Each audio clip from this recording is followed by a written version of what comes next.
Assalamualaikum warahmatullahi wabarakatuh. Ketemu lagi dengan saya Erwin. Kali ini aku akan membawakan sebuah cerita berdasarkan kisah nyata yang ditulis oleh Iblis 666. Nanti linknya aku taruh di kolom deskripsi ya. Sebelum lanjut ke ceritanya, aku ingin mengingatkan lagi, jangan lupa subscribe ya, agar tidak ketinggalan cerita-cerita seru lainnya. Yuk gak usah berlama-lama lagi, kita langsung ke ceritanya. Tragedi Puncak Wadal Gunung Lawu. Kala itu angin berembus milir menerpa wajahku. Tak terasa, aku sudah beberapa bulan di pondok pesantren Mukminun ini. Lokasinya ada di Jawa Tengah dekat dengan Gunung Lawu, tepat di perbatasan Jawa Tengah dan Jawa Timur. "Besok kamu bawa sarung gak yo?" tanya sahabatku Didi yang dari tadi menghafalkan salah satu surat Al-Quran. "Bawa Di, aku asli orang sana, jadi tahulah seperti apa dinginnya gunung. Besok ialah hari di mana kita berkemah ke Gunung Lawu. Tapi kini mendung sudah menyapa. Di pikiranku ada rasa dingin yang pasti menusuk melihat cuaca yang memang tengah memasuki musim penghujan. Bersama 109 serta 10 pembimbing Pondok Mukminun, kami akan berangkat menggunakan truk. Dan entahlah, sebanyak itu ada beberapa truk yang akan membawa kami. Ya udah yuk, masuk dulu, mendung banget ini," kata Didi yang tengah mengemasi buku dan alat tulis yang ada di depannya. Namaku Aryo, orang yang cukup pendiam dan paling suka menikmati alam. Besok adalah hari yang ditunggu-tunggu karena berkemah di alam bebas sangat mengasihkan. Malam pun menjelang dan hujan tak datang menyapa kami di pondokan. Kami terlarut dalam dengungan ayat-ayat Al-Quran yang dihafalkan. Memang seperti itulah keseharian kami, bergelut dengan ibadah dan kami sudah terbiasa. Saat hendak beranjak tidur, di dipan sederhana yang berada di ujung koridor pondok, kami para santri sibuk menyiapkan perbekalan untuk besok. Ini pengalaman pertama teman-temanku. Dulu aku pernah ke Gunung Lawu dan sedikit menjelajah di sana. Aku jadi merasa lebih bangga karena pernah ke sana. Ya, rumahku tak jauh dari sana. Senin pagi kami berangkat. Perjalanan menggunakan truk ini memakan waktu sekitar 2 jam. Kami berdesak-desakan, berdiri, dan sembari melihat alam yang masih asri selama di perjalanan. Jalan yang kami lalui masih sepi, dan jalanan itu didominasi oleh angkutan umum. Kala itu orang-orang masih ramai berjalan kaki dan naik sepeda. Perbekalan yang kami bawa tak terlalu banyak. Satu santri membawa baju kesehariannya dan dibagikan makanan untuk sementara agar memiliki tenaga dalam mendirikan tenda.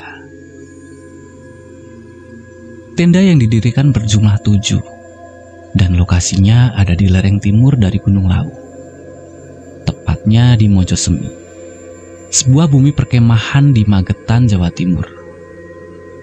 Oh iya, santri yang mengikuti kemah ini berusia sekitar 13-22 tahun dengan 10 pembimbing, dan kami saling membantu jika ada kesulitan, karena hidup di pondok membuat kami seperti keluarga sendiri. Seperti hari kemarin, langit tak secerah hatiku. Mendung pekat menghampiri dan hujan pun melanda. Ternyata hujan membawa sedikit angin yang merobohkan salah satu tenda yang telah berdiri tegak. Akhirnya, kami hanya berdiam di tenda hingga hujan mereda. Kalau dari awal sudah buruk seperti ini, aku merasa akan banyak kejadian yang tidak menyenangkan. Semoga saja tidak ada suara gong yang terdengar di Gunung Lawu ini. Sejak datang ke sini pukul 10 tadi pagi, kami melihat ustadz-ustadz tengah kesana kemari menyiapkan banyak hal. Koordinasi bersama pengelola Mojosemi juga dilakukan oleh mereka. Sesekali santri-santri yang ada di dalam tenda dipanggil entah untuk membantu yang bisa dibantu, seperti membagikan jadwal maupun secari kertas panduan yang akan dijelaskan nantinya. Langit sudah semakin gelap. Malam telah datang. Api unggun yang harusnya menyala di tengah-tengah lapangan ternyata tidak ada. Hanya mengandalkan api kecil dari ublik yang kami bawa dari pondokan. Gila, dinginnya setengah mati. Semua sudah bersiap untuk melaksanakan sholat maghrib. Dan kami pun bergantian dalam berjamaah. Tak lama kemudian ustadz-ustadz di tenda seberang membagikan makanan untuk kami. Walau tidak banyak, setidaknya bisa mengganjal perut kami untuk malam ini. Di tengah dinginnya malam, kami berkumpul ke tengah-tengah tenda yang melingkar, mendengarkan apa saja yang akan kami lakukan untuk besok. Ada agenda menjelajah hingga ke puncak, dan kami antusias dengan itu. Karena selain belum pernah ke sana, orang bilang puncak gunung bisa menguak jati diri kita. Setelah mendengarkan arahan-arahan dari para ustadz, akhirnya pun kami kembali ke tenda. Setelah sholat Isya, tak ada kegiatan yang bisa kami lakukan. Hanya bergumul bersama karena dingin yang luar biasa. Jaket hanya dimiliki oleh sebagian anak. Di tahun 1987, andalan kami hanya kain panjang berbentuk sarung untuk menghangatkan diri. Di pondok kami memang sering hidup sederhana. Jadi liburan seperti ini adalah salah satu hal yang ditunggu-tunggu.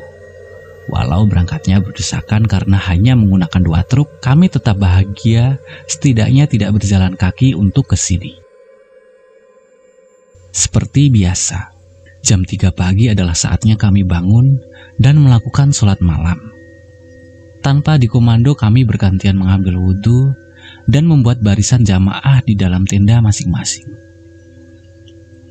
Sembari menunggu subuh menjelang, kami bercengkrama dan membahas apa saja yang akan dilakukan saat menjelajah tiba. Kelompoknya dibagi menjadi 5, begitu pula ustadznya. Ada sekitar 20-an santri dalam satu kelompok. Banyak ya sekelompok, nanti kalau ada yang ketinggalan, gak tahu lagi. Cetus Bayu salah satu temanku yang berada di belakang punggungku.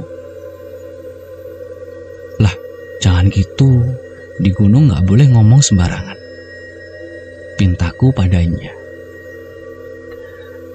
Kami satu tenda ditambah beberapa santri dari tenda lain menjadi satu kelompok dengan jumlah 24 santri. Dipimpin oleh Ustadz Wahib, kami berada di kelompok 3. Pukul 10 pagi, kami pun mulai berangkat. Di perjalanan sangatlah mengasihkan.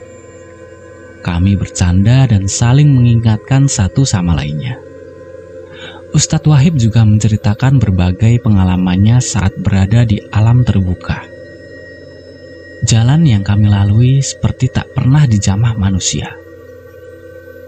Tumbuh-tumbuhan masih banyak dan kami harus membabat alas agar bisa dilewati. Tanpa bantuan alat seperti kompas, peta, bahkan pakaian kami pun biasa saja. Masih saja nekat untuk berangkat. Tadi kami berangkat melalui jalan setapak dari Mojosemi, jalur Wadal, pintu belakang dari Gunung Lawu ini. Kami hanya mengenakan baju keseharian, namun cuaca yang kemarin diterpa hujan sedikit tak terasa dingin karena kondisi kami yang terus bergerak. Di perjalanan kami bertemu dengan kelompok lain, kemudian kami saling memutuskan untuk tidak satu jalur. Akhirnya, 2 kelompok yang bertemu saling memisahkan diri. Tak hanya berpapasan dengan kelompok lain, saat melihat jalan yang seperti sudah dilewati para santri, kami pun mencari jalan lain. Jiwa muda kami bergelora. Ternyata banyak tebing dan jurang yang curam di sini. Kami harus berhati-hati agar tidak terpleset jatuh ke dalamnya. Hingga akhirnya, kami mencapai satu puncak yang belum terlalu tinggi. Masih terlihat puncak yang lain di sana. Tanpa berpikir panjang, kami pun melanjutkan perjalanan. Tak terasa hari mulai gelap, padahal seharusnya kami sudah kembali ketika pukul 3 sore. Akhirnya, kami memutuskan untuk kembali. Dan ternyata di depan sudah terhadang kabut yang mulai menyelimuti. Tanpa adanya ilmu untuk mendaki dan minimnya pengalaman kami pun hanya berjalan tanpa arah. Hari semakin malam. Tak terasa juga perbekalan kami semakin menipis. Kami hanya berdoa dan terus berdoa, sembari duduk di salah satu batuan yang ada di sana. Teman-temanku sudah lelah dan mencoba meluruskan kaki. Mereka mengambil napas dalam-dalam sambil memegangi perut, dan ada juga yang menunduk ke tangan yang ditompang pada lututnya. Ustadz Wahib masih mencari jalan yang sekiranya bisa dilalui dan mencoba mengingat-ingat arah mana yang mereka lewati tadi. Sedikit demi sedikit kami berjalan lagi.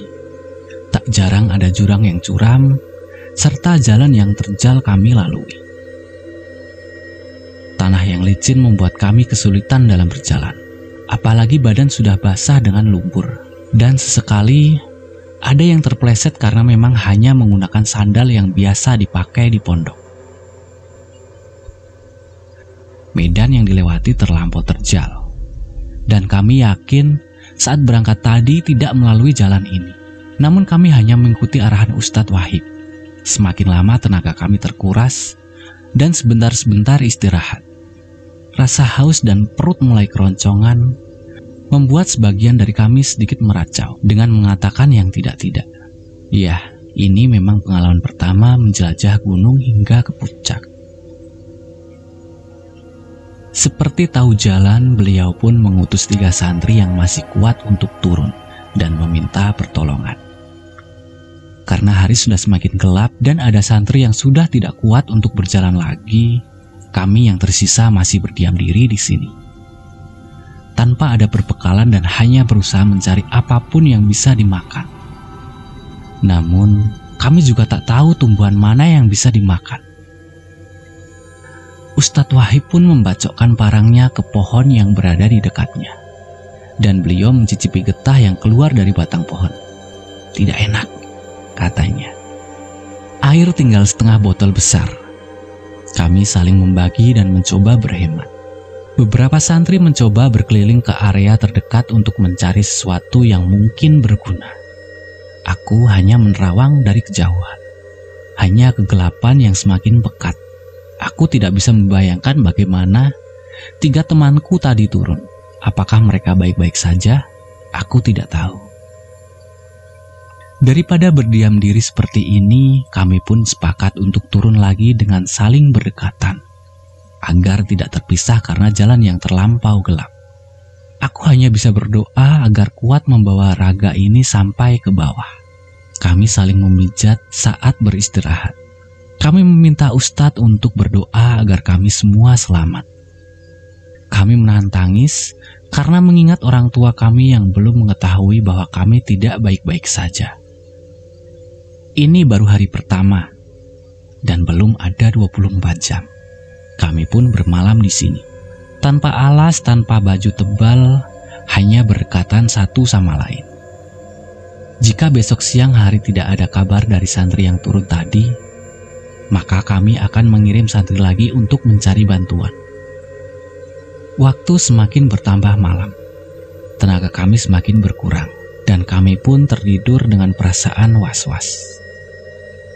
Yuk, gimana kalau kita tidak bisa pulang? Tanya Bayu yang sedang terbaring sambil menekuk lutut ke dada dan berselimut sarung. Suaranya sudah parau dan dia mengusap matanya. Gak apa-apa yuk, kita sudah berjuang sedari tadi siang. Memang begini adanya. Besok kata Pak Ustadz kan mau dikirim orang lagi. Kataku sembari menenangkannya. Dinginnya malam dan suara perutku membuatku sulit untuk tidur. Suara binatang dari kejauhan terdengar bersaut-sautan. Hanya gelap yang terlihat, hanya daun dan ranting yang sekarang ada di atasku. Semakin lama, akhirnya aku pun tertidur sendiri. Santri yang lain pun juga sudah mencoba tidur. Tak ada yang bisa kami lakukan selain berdoa dan berzikir. Kami percaya bahwa Allah akan bersama kami. Saat pagi pun tiba, Ustadz Wahib mengumpulkan kami dan mengajarkan kepada kami untuk ikhlas dan membaca zikir. Kemudian mengutus 6 orang dari kelompok ini untuk turun dan mencari bantuan. Karena ini sudah berganti hari dan bahaya jika lebih lama terbengkalai di sini. Akhirnya 6 orang yang berusia paling tua menuruni gunung dengan bermodalkan kayu untuk menompang tubuh mereka. Dan kami hanya duduk memandangi sekitar lalu menjelajah sedikit untuk mencari sesuatu yang mungkin bisa dimakan. Aku menemukan ulat jati yang berada di dalam tanah dan kuberikan kepada Ustadz Wahib. Pak Ustadz, ini ada ulat jati, aman dimakan. Makanlah, Tat. Tanpa mengurangi rasa hormat, aku menawarkan ulat jati yang tadi aku kumpulkan. Gak perlu yo, aku masih kenyang, kata Ustadz Wahib sembari menepuk perutnya yang sedikit buncit itu. Mungkin beliau belum pernah dan tidak tega memakan ulat-ulat ini, pikirku. Akhirnya aku makan dengan santri yang tega memakannya mentah-mentah. Walau sama sekali tidak mengurangi rasa lapar ini, namun perut rasanya sudah perih dan melilit. Semak belukar yang rimbun di depanku semakin melambai-lambai ingin dimakan. Namun aku tidak tahu apakah semak-semak ini bisa dimakan atau tidak. Ini bisa dimakan gak ya? Gumamku pada teman-teman yang tersisa 13 orang ini. Janganlah Yok, takut nanti malah gatal gimana? Saut salah satu dari mereka. Parla namanya. Sudah tengah hari, kami pun berusaha untuk jamaah sholat duhur bersama-sama. Walau badan sudah terasa lemah dan tenaga sudah terkuras, serta hawa dingin yang masih menyelimuti walau matahari sudah tinggi. Atas usulan Ustadz Wahib agar kita sedikit bergerak turun pun membuat kami semua sedikit kewalahan. Kaki rasanya malas bergerak dan badan seperti mau jatuh. Baru berjalan sebentar saja hampir semua sudah tidak kuasa melanjutkan. Kami pun beristirahat kembali. Kondisi kami semakin menurun. Hingga sore menjelang, 8 dari kami sudah terlelap dalam kedamaian. Ya, mereka meninggal di sini. Aku yang sangat terpukul di sini. Bayu kemarin berkata yang tidak-tidak, dan kini ia telah tiada. Jasadnya yang dingin menjadi kaku di depan mataku. Ingin rasanya menangis, namun raga sudah tak kuat lagi. Ustadz Wahib menyarankan untuk meninggalkan mereka di sini terlebih dahulu dan menutupinya dengan dedaunan seadanya. Kami yang tersisa 7 orang pun melanjutkan perjalanan berjuang untuk turun. Sore semakin gelap. Kami belum melahap apa-apa. Rasa dingin semakin menyeruak, pusing sudah pasti.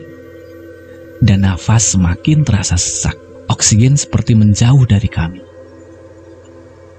Kelelahan luar biasa menyebabkan kami berhenti berkali-kali. Kalau aku mati di sini, titip salam ke emakku ya Pak Ustadz. Ucapku lirih sembari duduk bersimpuh di hadapan Pak Ustadz. Kamu akan selamat Nak Aryo. Sebentar lagi. Kata Ustadz Wahib menguatkanku agar tetap lebih semangat lagi menuruni gunung. Karena malam semakin gelap, kami pun berhenti dan mengistirahatkan badan. Suara-suara binatang malam bersaut-sautan dan kami semua berusaha untuk tidur dengan nyaman. Tiba-tiba aku terbangun. Aku melihat sekeliling dan terasa begitu gelap. Hampir tidak bisa melihat apapun, hanya sedikit pantulan cahaya bulan yang menerangi kami. Sepertinya malam masih panjang. Namun aku belum bisa tidur kembali. Terdengar dari dekat teman santriku, Ari namanya. Bergerak kemudian duduk dan tiba-tiba berteriak-teriak memanggil Parlan yang ada di depannya sembari menggoyang-goyangkan tubuhnya. Setelah mendengar Ari berteriak dengan suara cukup kencang, aku, Ustadz Wahib, Endra, dan Rido bangun dan menanyakan apa yang terjadi. Ada satu santri yang masih tertidur. Aku mencoba membangunkannya namun tak ada respon. Kini tinggallah kami berlima, sedang berjuang untuk melawan dinginnya udara yang semakin menusuk ke tulang. Dinginnya sudah berkurang. Apa karena aku syok teman-temanku meninggal ya? Batinku sendiri. Rido, Endra, sekarang tidak bisa kita berdiam diri. Kita harus mencari apa yang bisa dimakan dan diminum. Saya akan mencoba cari bambu yang mungkin menyimpan air. Ayo sama-sama. Terang Ustadz Wahib kepada kami. Aku pun bergegas mencari juga. Setelah bangun tidur, sepertinya tenagaku pulih dan aku lebih leluasa bergerak. Rasanya lapar dan haus sudah tidak terasa. Hingga aku lupa diri, berjalan terus berjalan, hingga pagi menjelang untuk mencari perbekalan. Aku menemukan bambu yang dicari Ustadz Wahib. Aku bergegas kembali ke tempat semula, namun mereka belum ada di sana. Aku pun menunggu di tempat ini. Teman-temanku sudah ditutupi dengan dedaunan. Namun aku tidak ingat kapan mereka menutupi, mungkin tadi malam sebelum ditinggalkan. Pagi telah menyingsing. Aku yang sedari tadi menunggu belum juga melihat tanda-tanda kedatangan mereka. Apa mungkin mereka tersesat ya? Atau mereka sudah turun duluan, tapi aku tadi belum kembali ke sini. Banyak hal yang aku pikirkan. Namun tersesat adalah hal yang paling logis pikirku. Hari kian siang. Suasana di sini terlihat asri dengan burung-burung yang berkicau dan matahari sedikit bisa masuk ke tempatku duduk. Tiba-tiba datang segerombolan orang dengan membawa tanduk. Alhamdulillah ada bantuan. Teriakku girang sendiri. Pak Ustadz, Rido, Endra. Aku masih berteriak. Siapa tahu mereka mendengar dan kembali. Di sini ada 3 mayat dan, kata seorang yang ada di sebelahku. Ya udah, ayo diangkut. Balas laki-laki bertubuh kekar yang dipanggil Dan tadi. Saya bantu ya Pak, ungkapku pada mereka. Sambil bersiap, aku pun ikut membantu mereka. Namun seolah tidak ingin diberikan bantuan. Mereka tidak peduli apa yang aku lakukan. Aku hanya membantu memegang kaki temanku yang sudah menjadi jenazah ini. Lalu aku juga ikut menutupkan resleting di jenazah lain. Dan aku melihat diriku berada dalam kantong itu. Loh, aku masuk kantong jenazah. Tak terasa air mataku mengalir dan tubuhku rasanya beku. Aku menangis. Tak kusadari kedua temanku yang meninggal melihatku dari bawah pohon randu di belakangku. Aku hanya menangis dan menangis. Aku masih hidup. Aku masih hidup. Ucapku lirih berkali-kali. Ayo cepat turun lagi. Evakuasi sudah selesai semua. Mereka pun kembali turun dengan membawa 3 kantong jenazah. Mereka seolah memang tidak melihatku dari tadi.